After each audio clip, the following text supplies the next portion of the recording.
जय हिंद साथियों, मैं विजेता राजेश आप सभी को हमारे यूट्यूब चैनल विजेता क्लासेस में हार्दिक स्वागत करते हैं। आशा करते हैं आप लोग बहुत ही अच्छे होंगे।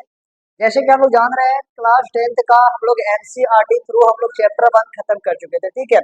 जिसमें हम लोग एनसीईआरटी का चैप्टर नंबर 1 में जितना कुछ पार्ट्स पढ़ना था उतना सब पढ़ लिए थे। एनसीईआरटी का 1 चैप्टर का सॉल्यूशन भी देख चुके थे, ठीक है।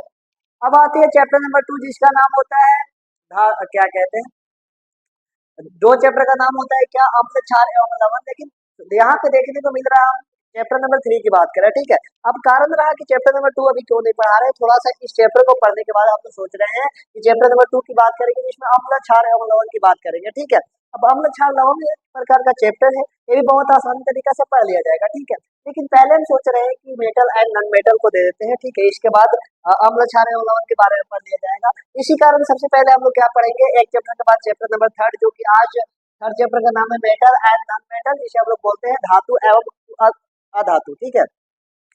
धातु एवं अधातु के बारे में पढ़ेंगे, धातु एवं अधातु क्या होते हैं, इसके बाद हम लोग आगे चलेंगे। ये चैप्टर खत्म होने के बाद चैप्टर नंबर 2 को भी बात करेंगे, चैप्टर नंबर 2 को भी पढ़ेंगे, इसके बाद चैप्टर नंबर 4 आगे आएंगे, ठीक है। तो बिना देर की चलिए ये स्टार्ट करते हैं।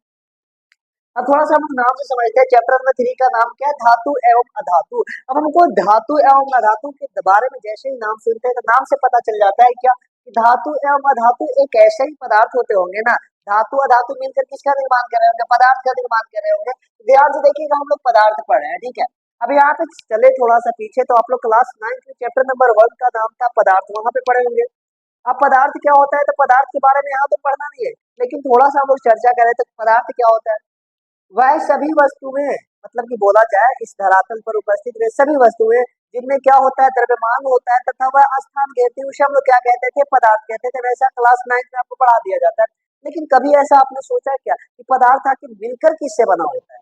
हमको तो वहां तक ऐसे बता दिया जाता है कि पदार्थ छोटे छोटे अणुओं से मिलकर बने होते हैं, कणों से मिलकर बने होते हैं। लेकिन सोचिए कि वह छोटा छोटा अन्न, कण, अणु और ये सब होते क्या है, तो वो सब छोटे छोटे अणु और कण क्या होते हैं, वही होते हैं धातु या तो अधातु।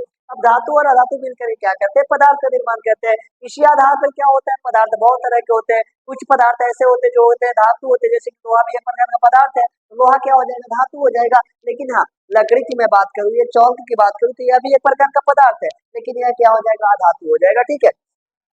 तो इस चैप्टर को हमने समझने के लिए बस थोड़ा सा कैटेगराइज किया है। सबसे पहली बात है, हम जानते हैं पदार्थ क्या होता है, पदार्थ को सबस्टांस कहते थे।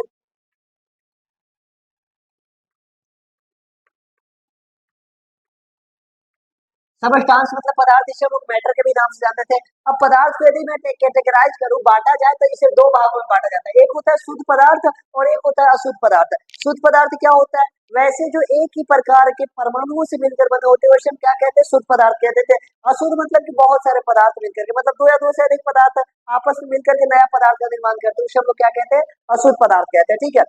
अब शुद्ध पदार्थ को आगे चले तो शुद्ध पदार्थ को दो भागों में बांटा जाता है, एक होता है तत्व, दूसरा होता है यौगिक। तत्व को कहते हैं इंग्लिश में एलिमेंट, एलिमेंट, और दूसरा होता है यौगिक। अब यौगिक में होता है अम्ल क्षार एवं लवण, जो कि यौगिक को भी तीन भागों में बांटा जाता है, अम्ल क्षार एवं लवण, जो कि चैप्टर नंबर 2 में हमें पढ़ना था, लेकिन अभी नहीं पढ़ेंगे, थोड़ा सा आगे चल के पढ़ेंगे, चैप्टर नंबर 1 खत्म करके, ठीक है। अब आगे चलते हैं। तत्वों को तीन भागों में बांटा जाता है, यहाँ से एक होता है धातु, दूसरा अधातु और एक होता है उपधातु। अब यहाँ तक आपको समझ में आता होगा कि धातु तो समझ गए कि धातु हमको पढ़ना है इस चैप्टर में, अधातु भी पढ़ना है। लेकिन उपधातु क्या होता है, उपधातु वैसे ही पदार्थ होते हैं जो क्या करते हैं, धातु और अधातु दोनों का गुण को दर्शाते हैं। मतलब कि कुछ गुण धातु का भी पाया जाता है और कुछ गुण अधातु का भी पाया जाता है, ठीक है। उसे हम लोग कहते हैं उपधातु। यहाँ से हम लोग यहाँ तक इस चार्ट को तो समझ गए। अब यहाँ पे चले अशुद्ध पदार्थ। अशुद्ध पदार्थ में क्या होता है, एक होता है समांगी मिश्रण और एक होता है विषमांगी मिश्रण, ठीक है। ये हमें पढ़ना नहीं, लेकिन फिलहाल जाने तो क्या होता है, मिश्रण तो पढ़े होंगे क्लास 9 में। मिश्रण मतलब होता है मिक्सचर, इसी का नाम दिया जा रहा है। अशुद्ध पदार्थ को लोग मिक्सचर भी कहते हैं, देखिए ध्यान से, इनप्योर मैटर या तो मिक्सचर भी कहते हैं, ठीक है। यहाँ तक बातें समझ में आई। समांगी मतलब क्या होता है, वैसे मिश्रण जिसे बनाने के लिए, बनाने के बाद आप आइडेंटिफाई नहीं कर पाते हैं, या तो आप पहचान नहीं पाते हैं कि इसमें दो प्रकार का पदार्थ मिला हुआ। एग्जाम्पल दे तो जैसे कि आप पानी में चीनी मिला देते हैं, तो वह भी एक प्रकार का मिश्रण है, लेकिन आप ऐसा पहचान पाते हैं क्या कि पानी में चीनी मिला हुआ है, नहीं नहीं पहचान पाते हैं, तो वह क्या होता है, एक प्रकार का समांगी मिश्रण। लेकिन आप चीनी में दाल मिला दीजिए और दूसरा कुछ मिश्रण मिला दीजिए, पानी में मिट्टी मिला दीजिए, तो आपको पता चलेगा कि पानी में मिट्टी मिला हुआ है, तो उससे आप अलग अलग देख पाते हैं उसके कणों को, तो उसे हम लोग कहते हैं विषमांगी मिश्रण। और यहाँ पे डीप में हमको नहीं पढ़ना था इसके बारे में, और ये तो पढ़ना ही नहीं है, तो क्लास 9 की बात है, जो कि आप लोग को बहुत अच्छी तरह वहाँ पढ़ा दिया गया होगा। ठीक है, हमें केवल फोकस अभी करना है सिर्फ दो चीजों पर, धातु एवं अधातु। और उपधातु पर क्यों नहीं, क्योंकि उपधातु ये दोनों का गुण रखता है। ठीक है, और उपधातु के बारे में थोड़ी मोड़ी बातें पढ़ लेंगे। ठीक है, अब यहाँ पे देखिएगा, इस चैप्टर को यदि मैं स्टार्ट करूँ तो स्टार्टिंग समय में हम थोड़ी सी बातें स्टार्ट करते हैं, क्योंकि यह चैप्टर हमारा एनसीईआरटी से बेस्ड है और एनसीईआरटी से ही हम लोग आगे चल रहे हैं। ठीक है, ऐसा नहीं कि अलग से। हाँ, कुछ बातें ऐसा होता है कि यदि एनसीईआरटी से आगे का भी नॉलेज लेना होगा ना, तो आगे भी बता दिया जाएगा, लेकिन हाँ, अभी हम लोग एनसीईआरटी बेस्ड पढ़ेंगे। सबसे पहली बात है, क्या लिखा हुआ है, अभी तक वैज्ञानिकों द्वारा लगभग कुल 118 से भी अधिक तत्व खोजे जा चुके हैं, जिनमें से क्या है, कुछ ज्यादा मात्रा में धातु, कुछ मात्रा में अधातु तथा बहुत ही कम मात्रा में उपधातु है। यहाँ तक क्या बोला गया, हम लोग जानते हैं कि अभी तक कुल 118 तत्वों को पीरियोडिक टेबल में सजा दिया गया है। ठीक है, लेकिन उसे खोज करने के लिए कौन आया होगा, वैज्ञानिक ही आए होंगे ना, वैज्ञानिक ही तो खोज करते हैं, खोज कर ली तो वैज्ञानिक बन गए। अब ध्यान से देखिएगा, यहाँ पे 118 से भी अधिक तत्व अभी तक खोजे जा चुके हैं। ऐसा बात नहीं कि 118 तत्व खोजा जा चुका है, इससे ज्यादा भी खोजे जा चुके हैं, लेकिन हाँ, ये जो पीरियोडिक टेबल होता है इसमें 118 तत्वों का ही स्थान दिया जा चुका है, और 118 तत्वों को ही रखने का निश्चित स्थान दिया गया है। इसी कारण से हम लोग 118 तत्वों के बारे में पढ़ते हैं। ठीक है, यदि और तत्वों का 119 120 ऐसे तत्वों को यदि स्थान दे दिया जाए तो उनके बारे में भी हम लोग पढ़ना स्टार्ट कर देंगे। ठीक है, तो बस ये समझते हैं। और ये 118 जो तत्व होता है उनमें से बहुत सारे मात्रा में धातु होते हैं, कुछ मात्रा में अधातु और बहुत ही कम मात्रा में उपधातु होता है। अभी एग्जांपल के तौर पे चलते हैं, तो ऐसे धातु के बारे में बहुत कुछ बातें पढ़नी है। धातु क्या होते हैं, धातु जैसे कि sodium, potassium, magnesium, aluminium, zinc और Fe मतलब आयरन, ये संकेत जानते होंगे, ये सब धातु है। अधातु क्या होते हैं, अधातु ज्यादातर गैसीय अवस्था में रहते हैं, जैसे देखिए नाइट्रोजन, हाइड्रोजन, ऑक्सीजन, सल्फर और फास्फोरस। अब ये ठोस भी रहता है। ठीक है, लेकिन हाँ, ज्यादा मात्रा में हम बोले, ज्यादा मात्रा में क्या होता है, गैसीय फॉर्म में रहते हैं, तो ये भी गैस, ये भी गैस, ये भी गैस है, क्लोरीन भी गैस होता है, ये सब अधातु है, लेकिन ये क्या होता है, ठोस फॉर्म में पाया जाता है। ठीक है, तो सल्फर, फास्फोरस, ये भी क्या होते हैं, अधातु होते हैं। आगे चले उपधातु, तो उपधातु क्या होते हैं, वैसे धातु, वैसे पदार्थ जो धातु और अधातु दोनों का गुण दर्शाते हैं। जैसे कि मैं बात करूं, बी मतलब बोरोन, सिलिकॉन, एसआई मतलब सिलिकॉन, और जी मतलब जर्मेनियम, और एस मतलब होता है एस आर्सेनिक होता है। ठीक है, तो इतना सब है, इसके अलावा और भी तत्व है जो क्या करते हैं, उपधातु का गुण प्रदर्शित करते हैं। ठीक है, अब इतना हम लोग को यदि चार्ट के बारे में पता चल जाता है, तो हम यहाँ से कंटिन्यू करते हैं पढ़ने के लिए कि हमें पढ़ना किस बात को है, धातु और अधातु के बारे में। यहाँ से हमें समझ में इसी तरह से आती है, तो अब इसे यहाँ तक आप उतारिए, इसके बाद आगे चलते हैं धातु के बारे में। लेकिन धातु से पहले हम लोग क्या पढ़ेंगे, तत्व के बारे में थोड़ी सी बातें जानेंगे। क्यों, क्योंकि तत्वों का ही तो एक पार्ट है धातु, तत्व का ही तो एक पार्ट है धातु, तो पहले तत्व को जानेंगे, तब तो धातु के बारे में बात करेंगे ना। इसी कारण पहले यहाँ तक आप उतारिए, इसके बाद चलते हैं धातु के बारे में। ठीक है, चलिए यहाँ तक उतार लिए होंगे, आशा करते हैं, आगे चलते हैं। ठीक है, अब यहाँ तक थोड़ा सा समझे, यदि आप लोग खुद से डिफिनेशन करना चाहते हैं तो कर सकते हैं। पहले हम बता देते हैं तत्व क्या होते हैं। तो आपको बताया गया था कि तत्व एक प्रकार का शुद्ध पदार्थ का पार्ट था। अभी तुरंत थोड़ा सा याद कीजिए ना, पदार्थ दो प्रकार का, एक इधर चले थे शुद्ध पदार्थ, इधर चले थे अशुद्ध पदार्थ। तो शुद्ध पदार्थ का पार्ट था तत्व, तो हम बोले थे कि तत्व क्या हो जाएंगे, शुद्ध पदार्थ वैसे होते हैं जो एक ही प्रकार के अणु या परमाणुओं से मिलकर बने होते हैं। तो तत्व का डिफिनेशन लिखना चाहे तो कैसे लिखेंगे, वैसे पदार्थ जो एक ही प्रकार के परमाणुओं से मिलकर बने होते हैं, उसे कहते हैं हम लोग क्या, तत्व कहते हैं। पहले लिखते हैं, इसके बाद समझाएंगे, यदि आप लोग खुद से लिखना चाहते तो लिख लीजिए। ठीक है, लिखेंगे, वैसे पदार्थ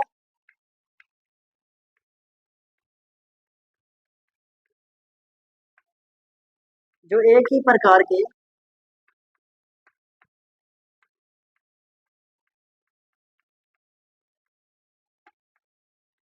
परमाणुओं से मिलकर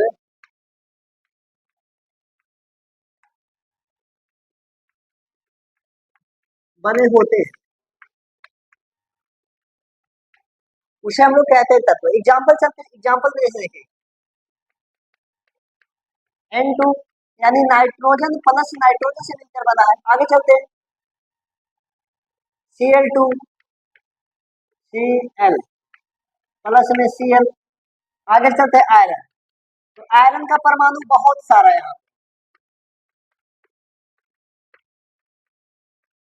अब ध्यान से देखिएगा, हम लोग तत्व के बारे में जाने, तत्व क्या होते हैं, वैसे पदार्थ जो एक ही प्रकार के परमाणुओं से मिलकर बने होते हैं, वैसे उसे हम क्या कहते हैं, तत्व कहते हैं। तत्व मतलब जैसे समझिएगा, नाइट्रोजन एक प्रकार का तत्व होता है, ठीक है, क्लोरीन भी एक प्रकार का तत्व। हाँ, ये बात सही है कि यह एक प्रकार का अधातु है, लेकिन तत्व के अंतर्गत आता है ना। तत्व को तीन भागों में बांटा गया, धातु, अधातु एवं उपधातु। इसी प्रकार से एक प्रकार का नाइट्रोजन तत्व है। अब नाइट्रोजन का यहाँ पे दो परमाणु में दिखा दिया गया है, मतलब यहाँ समझना है नाइट्रोजन के यहाँ पे दो परमाणु है, दो ऐसे ही परमाणु होंगे।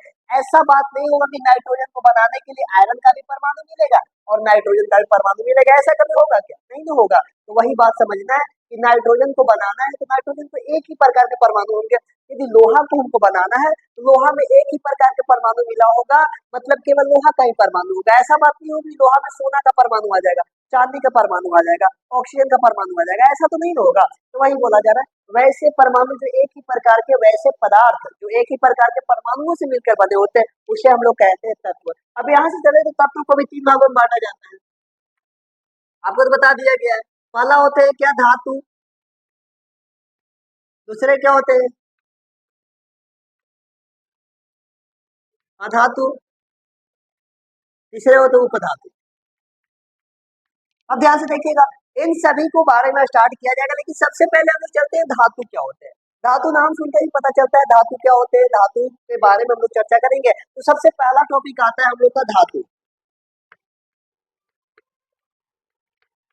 धातु कहा जाता है मेटल। अब यह क्या होता है इसके बारे में जानते हैं। धातु आप सामान्यतः देखते हैं कि यह क्या होता है, कठोर होता है। कठोर होने के साथ साथ इसमें इलेक्ट्रिक का प्रभाव भी होता है, आप सुने होंगे।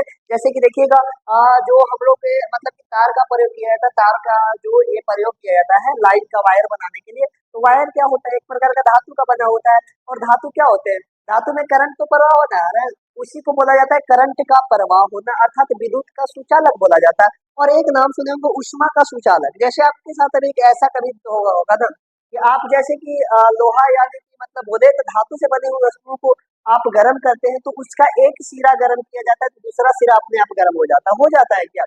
तो वह होता है उष्मा का सुचालक। एक होता है विद्युत का सुचालक और एक होता है उष्मा का सुचालक। और तीसरी प्रॉपर्टी क्या होती है कि वह ज्यादातर कठोर होते हैं। वैसे तो धातु के गुण में पढ़ेंगे, लेकिन धातु का डिफिनेशन लिखने के लिए बोल दिया जाएगा तो क्या करेंगे, वैसे पदार्थ जो सामान्यतः कठोर एवं उष्मा और विद्युत का क्या होते हैं, चालक होते हैं, लिखेंगे।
ध्यान से देखिएगा, अब यहाँ पे धातु का परिभाषा हम लोग नॉर्मल तरीका से लिख चुके हैं, अपना तरफ से भी लिखा जा सकता है।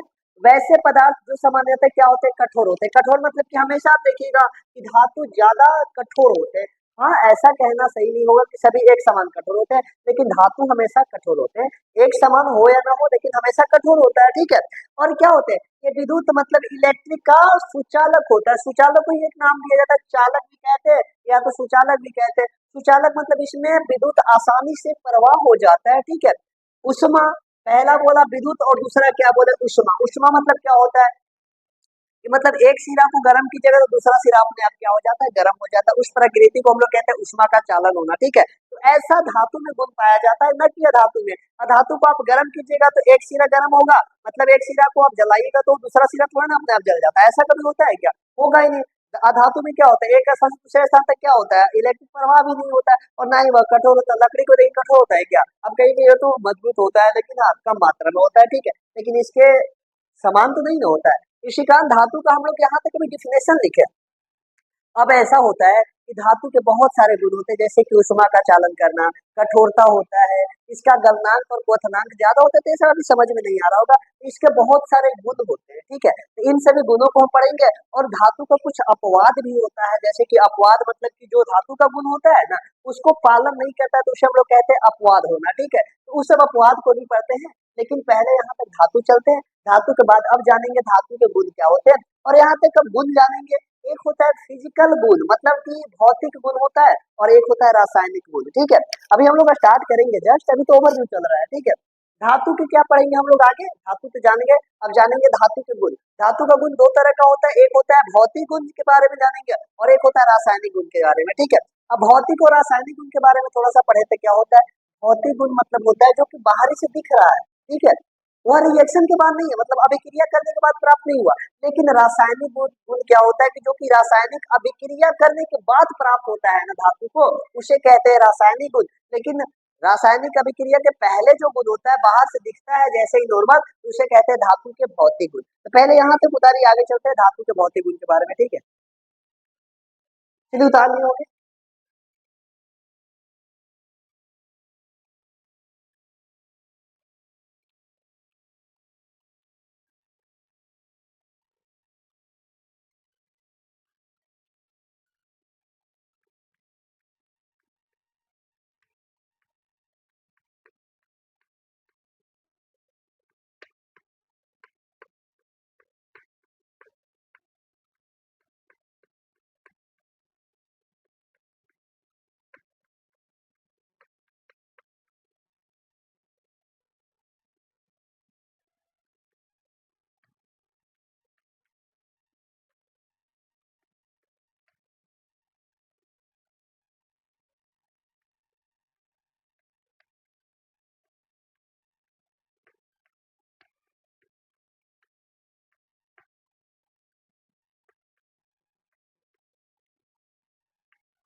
देखिए यहाँ पे क्या हम लोग होते हैं, धातु के भौतिक गुण, भौतिक गुण मतलब बाहर से दिखता है, वैसे हम लोग कहते थे क्या भौतिक गुण। भौतिक गुण बहुत सारा हम लोग पढ़ेंगे, लेकिन अभी फिलहाल दो अभी हम लोग चल रहे हैं, ठीक है, इसके बाद इसे पढ़ने के बाद आगे चलेंगे। सबसे पहली बात आती है आघात वर्धनीयता। आघात वर्धनीयता क्या होता है हिंदी में जानते हैं, लेकिन इंग्लिश में बोला जाता है मेलियाबिलिटी। मेलियाबिलिटी क्या गुण होता है कि आप देखे होंगे कि धातु को यदि आप पीटते जाइएगा तो पतली चादर के रूप में बनते जाती है। ऐसा बात नहीं होता कि वह टूट जाता है, ऐसा कभी नहीं होता। लेकिन अधातु क्या होता है, अधातु को आप पीटिएगा तो टूट जाता है, लेकिन हाँ धातु को आप पीटते जाइएगा तो क्या होता है, पतली चादर के रूप में बनते जाता है, ठीक है। वह गुण कहलाता है धातु की आघात वर्धनीयता। इसे अपने से भी लिख सकते हैं और चाहे तो यहाँ से भी लिख सकते हैं। तो सबसे पहले क्या लिखेंगे,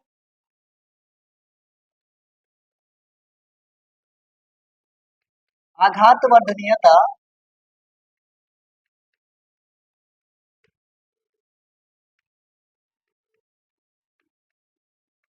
धातु की वह गुण होती है, वह भौतिक गुण होती है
ध्यान से देखिएगा क्या होता है आघात वर्धनीयता गुण।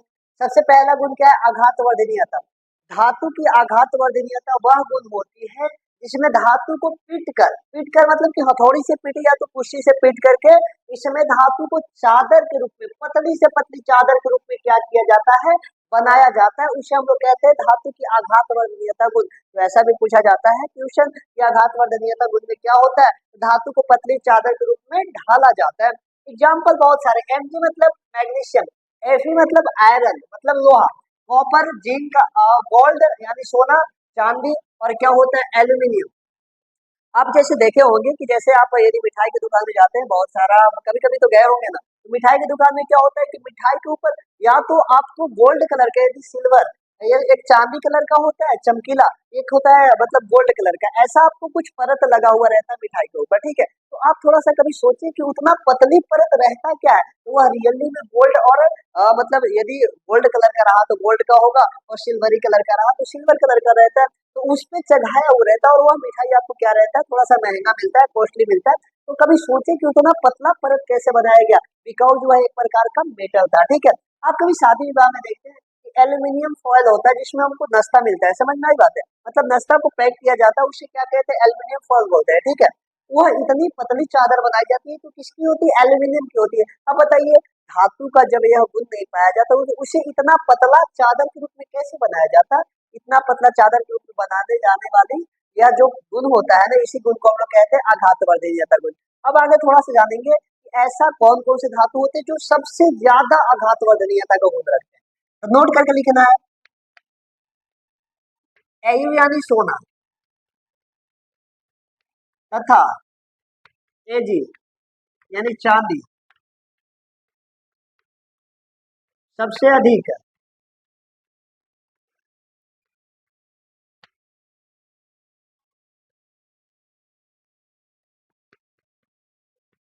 आघातवर्धनीय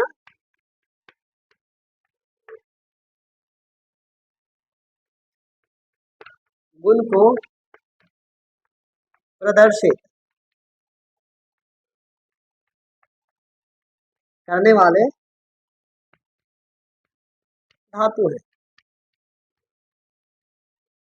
अब ध्यान से देखिएगा क्या बात है, बोला गया कि कभी कभी ऐसा बोला जाता है कि सबसे ज्यादा आघातवर्धनीयता का गुण किसमें पाया जाता है, कौन से धातु में पाया जाता है, मतलब समझना है कि कौन सा ऐसा धातु होता है जिसे सबसे पतली चादर के रूप में ढाला जाता है। तो याद रखिएगा, एयु मतलब सोना तथा चांदी दो ऐसे मेटल होते हैं जिन्हें आप बहुत पतली से पतली चादर के रूप में बना सकते हैं। और धातु है लेकिन इतना जितना कि आप इसे पतली चादर के रूप में बना सकते हैं जबकि और को नहीं बना सकते। इसी का नीचे स्टाइल लगा के लिखा जाता है क्या, सोना और चांदी एक ऐसे धातु होते हैं, दो ऐसे धातु होते हैं जिनका आघातवर्धनीयता का गुण सबसे ज्यादा होता है, मतलब सबसे ज्यादा आप क्या कहते हैं, पतली चादर के रूप में बना सकते हैं, ठीक है। अब आगे चलते हैं, यह होता है आघातवर्धनीयता का गुण। अब दूसरा हमने लिखा है तन्यता। तन्यता क्या होता है, तन्यता वह गुण होता है जिसमें धातु को तान करके लंबा तारों के रूप में बनाया जाता है, ठीक है। जैसे देखिए कभी वायर बनाया जाता है तो वायर कैसे बनाया जाता है, वह तो धातु की तार की बनाई जाती है, कौन सी धातु की बताएंगे, अभी तुरंत बताएंगे, लेकिन कैसे वह उसका गुण होता है। तो इसे लिखना चाहे तो सिंपल सा क्या लिख सकते हैं, तन्यता धातु की वह गुण होती है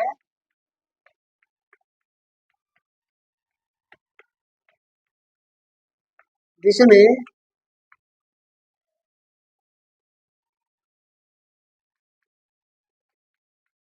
धातु को तान कर लंबा तारों के रूप में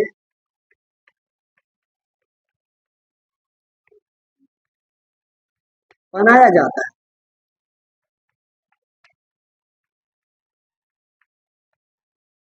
एग्जाम्पल बहुत सारा हो सकता है, आयरन, एल्यूमिनियम सोना, लोहा, लोहा तो लिख दिए, ठीक है, सोना, चांदी, जिंक, ईटीसी, ये सब क्या होते हैं, ऐसा गुण होता है धातु का गुण, ऐसा ये तन्यता ऐसा गुण होता है जैसे कि लिखा गया, तन्यता धातु की वह गुण होती है जिसमें धातु को तान कर लंबा तार के रूप में बनाया जाता है। उस गुण को हम लोग कहते हैं तन्यता, यानी हम लोग कहते हैं डक्टिलिटी। नाम से पता चल रहा है, मतलब नाम से क्या पता चल रहा है कि डक्टिलिटी मतलब डक्टाइल, डक्टाइल है मतलब कि तार के रूप में बनाया जा सकता है सिंपल से, ठीक है। अब ध्यान से समझे तो अपॉइंट करके इसमें भी लिखना है कि ऐसा तो कोई मेटल होगा ना जिसे सबसे ज्यादा लंबा तारों के रूप में बनाया जा सकता है, बनाया जा सकता है ना, तो लिखेंगे एयू यानी सोना। एक ऐसा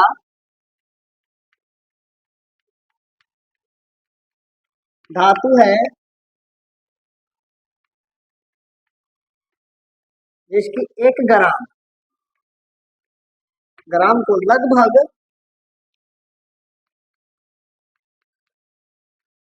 2 किलोमीटर तक ताना जा सकता है।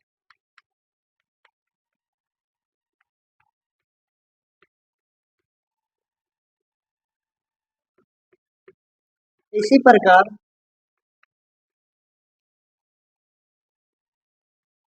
सिल्वर की 1 ग्राम को भी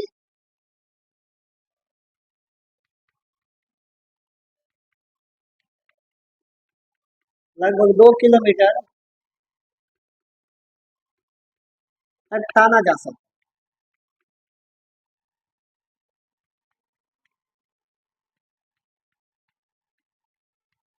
ध्यान से देखिएगा क्या बोला जा रहा है अगला पॉइंट, सोना और चांदी लगभग सेम होते हैं, लेकिन चांदी से थोड़ा सा ज्यादा सोना हम लोग मानते हैं कि सोना ऐसा होता है जिसके, ध्यान से सुनिएगा, 1 ग्राम कितना बोला जा रहा है, 1 ग्राम सोना को लगभग आप 2 किलोमीटर तक तान सकते हैं, मतलब कि 2 किलोमीटर यहाँ है क्या, यदि कॉमन सेंस लगाइए थोड़ा सा, 2 किलोमीटर की मतलब 1 ग्राम सोना को आप 2 किलोमीटर लंबे तारों के रूप में बना सकते हैं, ऐसा तो इमेजिन किया जा सकता है, ठीक है, ऐसा तो हम लोग देखे नहीं फिलहाल, लेकिन हाँ रियली बातें हैं, इतना ज्यादा आप जान सकते हैं कि लगभग 1 ग्राम को आप क्या कर सकते हैं, 2 किलोमीटर तक बना सकते हैं।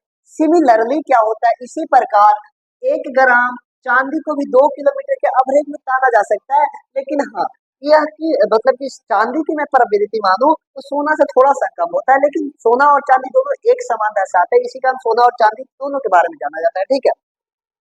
अब आगे पॉइंट करके लिखना है, फिलहाल इसका यह क्या था, आघातवादी निर्णयता का, लेकिन तन्यता का थोड़ा सा ज्यादा है, थोड़ा सा इधर से हम लेकर के चलते हैं, ठीक है, यहाँ चलते हैं, ठीक है। अब अगला पॉइंट आता है क्या, एफी धातु यानी लोहा, लोहा धातु को तान कर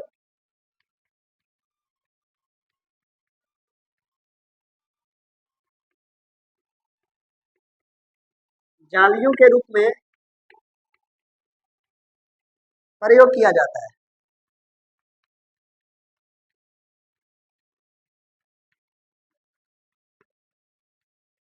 ठीक है।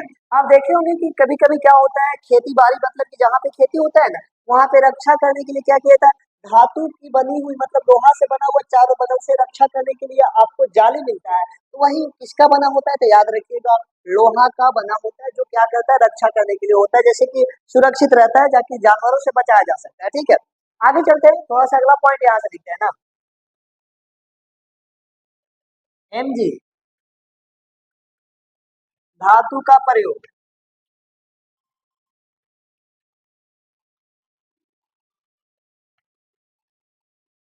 लैब में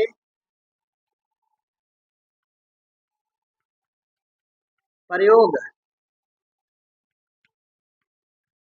करने के लिए किया जाता है।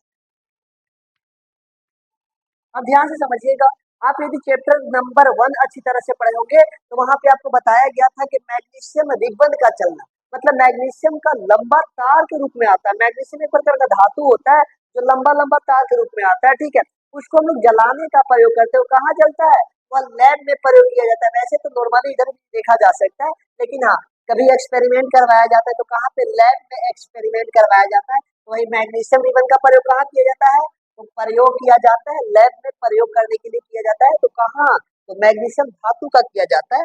और एक आधो पॉइंट है लिख लेते हैं, तीसरा पॉइंट क्या लिखते हैं, टंगस्टन,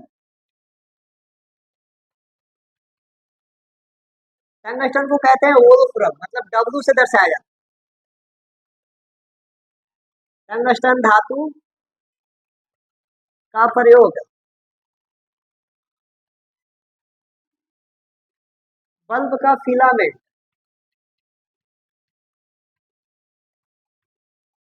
बनाने में किया जाता है।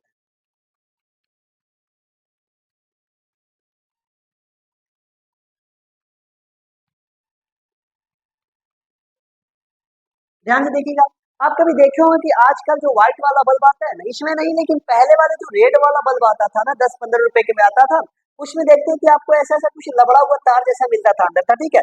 तो वह जो लबड़ा हुआ तार होता था ना, वह बहुत पतली तार होती थी, और वह एक प्रकार का धातु का बना होता है, जिसे हम लोग कहते हैं टंगस्टन। टंगस्टन एक प्रकार का धातु होता है, जिसका प्रयोग बल्ब में फिलामेंट, फिलामेंट जो होता है बना हुआ गोला गोलाकार का स्प्रिंग जैसा, उसे हम लोग कहते हैं फिलामेंट। तो बल्ब का फिलामेंट बनाने के लिए किसका प्रयोग किया जाता है?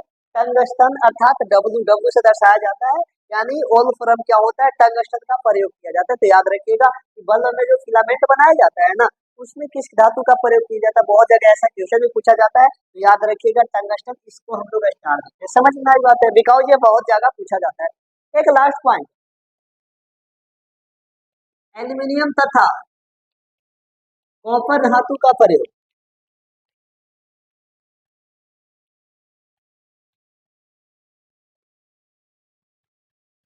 तार बनाने के लिए किया जाता है,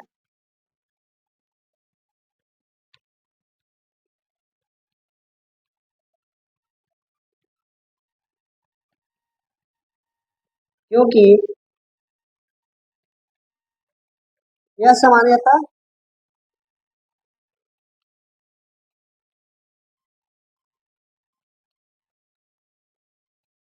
सस्ते होते हैं। अब ध्यान से देखिएगा, हम लोग जो करंट पास करने के लिए वायर लाते हैं ना, तो वायर किसका बना होता है? या तो एल्यूमिनियम का बना होता है, या तो कॉपर का बना होता है। जैसे कॉपर वायर हो गया, एल्यूमिनियम वायर हो गया, ठीक है। तो इन सभी वायर का बनाने के लिए धातु का प्रयोग किया जाता है। लेकिन अब सोचने वाली बात है कि सबसे ज्यादा लंबा तो हम सोना को बनाते थे, लेकिन फिर भी इसका क्यों बनाते हैं? क्योंकि यह सामान्यतः क्या होते हैं, सस्ते होते हैं, मतलब कि महंगे नहीं होते। जबकि सोना देखिए कितना ज्यादा महंगा है, चांदी देखिए बहुत सारा महंगा है। तो बताइए इतना ज्यादा तो क्या होता, क्या बताइए इतना ज्यादा महंगा होने के बाद हमको इसे मतलब बनाया जाता, या क्या हो सकता था, चोरी हो सकता था। और इसे कौन बनाने के लिए प्रयोग करेगा? बहुत ज्यादा महंगा होने के कारण लोग सोना चांदी का प्रयोग नहीं करते, जबकि हम लोग किसे कहते हैं, सस्ते होने के कारण कॉपर और एल्यूमिनियम तार का प्रयोग करते हैं। आशा करते हैं यहाँ तक आपको अच्छी तरह समझ में आती है। और एक और पढ़ेंगे तीसरा गुण, इसके बाद और सारा गुण है, लेकिन हम लोग नेक्स्ट लेक्चर में बात करेंगे उसके बारे में। पहले इतना उतारिए, तीसरा गुण इसी लेक्चर में बात करेंगे, ठीक है। फिर उतार लिए होंगे, कंडक्ट ऑफ हीट। ध्यान से देखिएगा, अभी तुरंत इसके बारे में हम लोग बात किए थे। ऊष्मा का चालक क्या होता है कि धातु हमेशा ऊष्मा का चालन करते हैं, मतलब कि धातु से बनी वस्तुओं को आप एक सिरा को गर्म कीजिएगा ना, तो दूसरा अपने आप गर्म हो जाता है, ऐसा होता है। ध्यान से देखिएगा, इसके बारे में क्या लिखना चाहेंगे?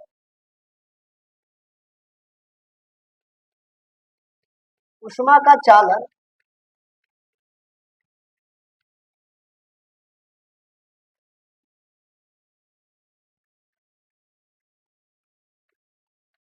धातुओं की वह गुण होती है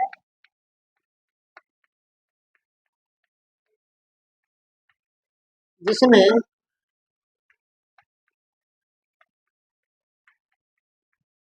धातु से बनी वस्तुओं को, या वस्तुओं का एक सिरा को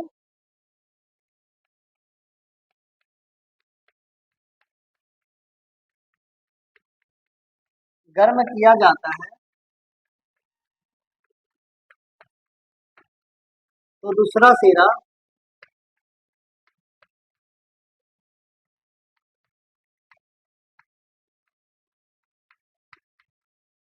अपने आप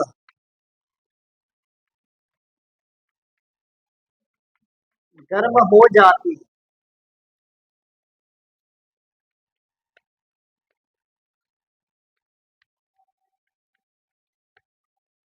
धातु की यह गुण ऊष्मा चालकता कहलाती है।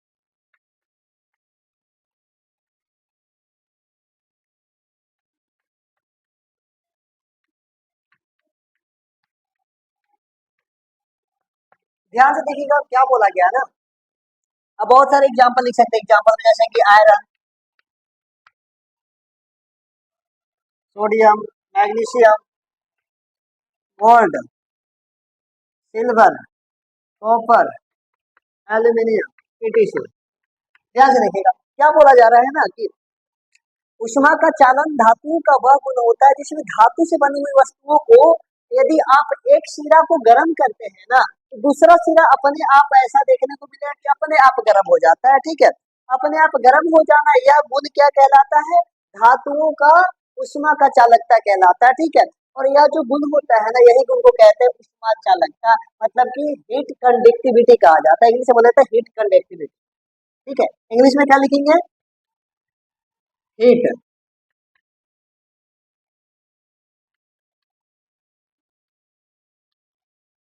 कंडक्टिविटी बोला जाता है। ठीक है, मतलब कि अपने आप उसमें चालन हो जाता है। ऐसे बहुत सारे धातु होते हैं, सभी में क्या होते हैं धातु। हाँ, ऐसा कहेंगे, ऐसा कहना सही नहीं होगा कि सभी धातुओं में एक समान होता है। कोई धातु ऐसा होता है जिसमें ज्यादा मात्रा मतलब बहुत जल्दी क्या हो जाता है उष्मा का चालन कर देता है, लेकिन कुछ धातु बहुत कम मात्रा में होता है जैसे कि हम तुरंत बताएंगे। ठीक है, ध्यान से देखिएगा, आगे पॉइंट करके लिखना है।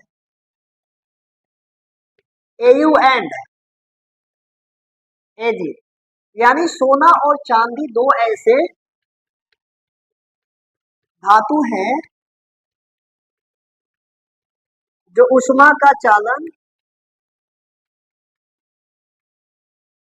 बहुत ही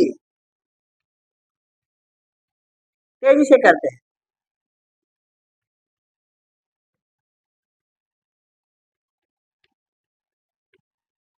करते हैं मतलब यह समझना है कि सोना और चांदी दो ऐसे धातु है ना, तो क्या करते हैं वह उष्मा का चालन बहुत तेजी से करते हैं। मतलब आप एक सिरा को गर्म करते हैं ना तो दूसरा सिरा बहुत ही जल्द अपने आप गर्म हो जाता है, जबकि अन्य धातु के एक सिरा को आप गर्म करते हैं तो दूसरा सिरा को गर्म होने में थोड़ा सा समय लगता है, समय लगता है। लेकिन हाँ, सोना और चांदी ऐसे धातु जिनको आप एक सिरा को गर्म कीजिएगा तो दूसरा सिरा अपने आप तुरंत से गर्म हो जाएगा, मतलब ज्यादा समय नहीं लगता, ये बोला जा रहा है। तो सबसे ज्यादा शीघ्रता किसमें होती है? सोना और चांदी में होती है। इसके अलावा और भी धातु होते हैं जैसे कि और धातु को ऐसा सिग्निफिकेंट नहीं दिखाता है। ठीक है, मतलब कि सोना और चांदी बहुत ज्यादा मात्रा में गर्म हो जाता है। ठीक है, अब यहाँ पे चलते हैं। तो उष्मा का चालन के लिए आपकी किताब में एक एनसीईआरटी किताब में क्रियाकलाप, क्रियाकलाप में कुछ कहा नहीं गया, बस बोला जा रहा है ना कि आपको एक स्टैंड लेना, स्टैंड मतलब कुछ रखने वाला सामान लेना। ठीक है, और इसमें आपको क्या करना है? एक धातु का छड़ लेना है, धातु का छड़ लेना है। अब धातु को छड़ लेने के बाद यहाँ से आपको क्या करना है? यहाँ पे आपको ऐसा ऐसा कुछ लगा देना है और यहाँ से आपको गर्म करना है। ठीक है, अब यहाँ पे गर्म करना है तो आप यहाँ पे गर्म कीजिएगा तो आपको तुरंत बताया कि उष्मा का चालन होगा तो यह सिरा गर्म करेंगे तो ये भी सिरा अपने आप गर्म हो जाएगा, गर्म हो जाएगा ना। तो बस देखने के लिए बोला जा रहा है कि आपको मोमबत्ती यानी मोम की वजह से यहाँ आपको क्या करना है? पिन लगा देना है, जैसे कि पिन लगा देना है। ठीक है, यहाँ भी पिन लगा हुआ है, यहाँ भी पिन लगा हुआ है। अब ध्यान से देखिएगा ना, यहाँ का पिन नीचे गिर रहा है, फिर यहाँ का पिन नीचे गिरेगा, फिर यहाँ का पिन नीचे गिरेगा, मतलब कि यहाँ से गर्म होते जाएगा तो पहले यहाँ का पिन नीचे गिरेगा, फिर यहाँ का पिन नीचे गिर जाएगा, फिर यहाँ का पिन नीचे गिर जाएगा। मतलब यहाँ पे समझना इस बात का है कि धातु से बनी हुई हम लिए थे ना तार, तार में आपको मोम की मदद से आपको पिन चिपका देना, पिन मतलब कि लोहे से बनी हुई कोई वस्तु होगा। ठीक है, अब जैसे ही यहाँ पे हम गर्म करेंगे तो यह क्या होगा? धातु गर्म होगा। अब धातु गर्म होगा तो जो जिसकी मदद से हम चिपकाए थे, जैसे कि हमने लिया था मोम, तो मोम क्या होता जाएगा? पिघलता जाएगा, और पिघलते जाएगा तो पिन जो चिपकाए थे ना, पिन धीरे धीरे नीचे गिरते रहेगा। तो यहाँ पे आएगा तो ये पिन नीचे गिर जाएगा, फिर यहाँ पे गर्म होगा तो ये पिन नीचे गिर जाएगा, ऐसे ऐसे करते सब गिर जाएगा। तो इस क्रियाकलाप से हमें पता चलता है कि धातु की एक सिरा को आप गर्म करते हैं ना तो दूसरा सिरा अपने आप गर्म हो जाता है। ये फिलहाल अपने तरफ से समझने वाली बात है, इसमें कोई बड़ा साइंस नहीं है, समझ में आई बात है। ये था आप लोगों का मतलब कि धातु के बारे में अभी इंट्रोडक्शन, अभी तो जस्ट स्टार्ट किया है, धातु के बारे में जान लिए। धातु का आज हम लोग 3 भौतिक गुण पढ़े हैं, ऐसे तो 4-5 और गुण हैं जो कि हम लोग बहुत डीप में चलेंगे। इतना एनसीईआरटी में दिया भी नहीं है लेकिन फिर भी जानेंगे, इतना हम लोग पढ़ेंगे। ठीक है, तो आज के लिए फिलहाल इतना ही छोड़ते हैं क्योंकि थोड़ा सा वीडियो ज्यादा लंबा हो जाएगा, बाकी गुण को हम लोग नेक्स्ट वीडियो में पढ़ेंगे। तो आज के लिए इतना ही, फिर मिलते हैं नेक्स्ट वीडियो में।